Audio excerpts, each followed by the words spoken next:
యాదాద్రి భువనగిరి జిల్లా కార్యాలయం పైన కాంగ్రెస్ పార్టీ గుండాలు చేసిన దాడిని తీవ్రంగా ఖండిస్తా ఉన్నా. ప్రజాస్వామ్యవాదులందరూ కూడా ఇటువంటి దాడులను ఖండించాలని చెప్పి నేను విజ్ఞప్తి చేస్తా ఉన్నా.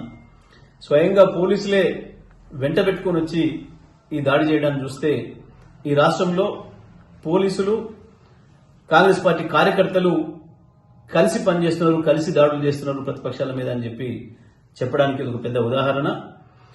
ఎట్టి పరిస్థితుల్లో కూడా ఇటువంటి దాడులను సహించేది లేదు.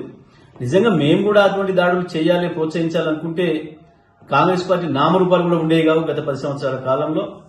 కానీ అది మా విధానం కాదు, మా సంస్కృతి కాదు. కేసీఆర్ గారు మాకు అటువంటి ఎప్పుడు కూడా అలో చేయలేదు.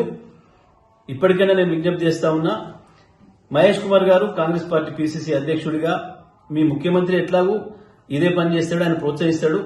కానీ నువ్వు మొదటి నుంచి కాంగ్రెస్ లో ఉన్నవాడి కాబట్టి నీకేమైనా కొంచెం ఇంకా ఇంగిత జ్ఞానం మిగిలి ఉంటే మీకు మీ కార్యకర్తల్ని కంట్రోల్ చేసుకోండి, గుండాల్ని మీ పార్టీ నుంచి లేకుండా చేసుకోండి.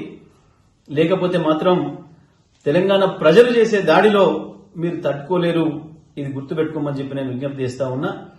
ఎట్టి పరిస్థితులలో కూడా ఈ దాడులు మమ్మల్ని ఆపలేవు, మా ఆత్మస్థైర్యాన్ని దెబ్బతీయలేవు. ఏడాది కాలంలోనేమో డైవర్షన్ పాలిటిక్స్ చేసిండ్రు.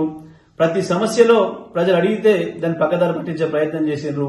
అది రుణమాఫీ కావచ్చు, అది రైతు భరోసా కావచ్చు, అది 2 లక్షల ఉద్యోగాలు కావచ్చు, అది ఆటో కార్మికులకు ఇచ్చే 12,000 కావచ్చు, మహాలక్ష్మి 2,500 కావచ్చు.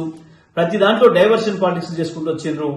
ఇప్పుడు అది ఏడాదిగా తీరిపోయింది, ఇక ప్రజల్ని మోసం చేయడం సాధ్యం కాదు అని చెప్పి ఇప్పుడు దాడుల రాజకీయాలు మొదలుపెట్టిండ్రు. ఈ దాడుల రాజకీయాలతోని ప్రజల్ని ఆపలేరు, బీఆర్ఎస్ పార్టీ కార్యకర్తలను ఆపలేరు. కాంగ్రెస్ పార్టీ గుర్తుపెట్టుకోవాలని చెప్పి తెలియజేస్తా ఉన్నా. రాష్ట్ర ఉన్నతాధికారులు, పోలీసు ఉన్నతాధికారులు కూడా మీరు సరైన పద్ధతుల్లో చర్యలు తీసుకొని దాంట్లో మీ పోలీసు అధికారుల పాత్ర ఏముంది, మిగతా వాళ్ళ పాత్ర ఏముంది కూడా తేల్చి సరైన పద్ధతుల్లో విచారణ జరిపి కేసులు కనుక పెట్టకపోతే పోలీస్ శాఖ ప్రజల ముందు అబాస్ పాలవుతుందనే విషయాన్ని కూడా గుర్తుపెట్టుకోవాలని చెప్పి నేను తెలియజేస్తా ఉన్నా.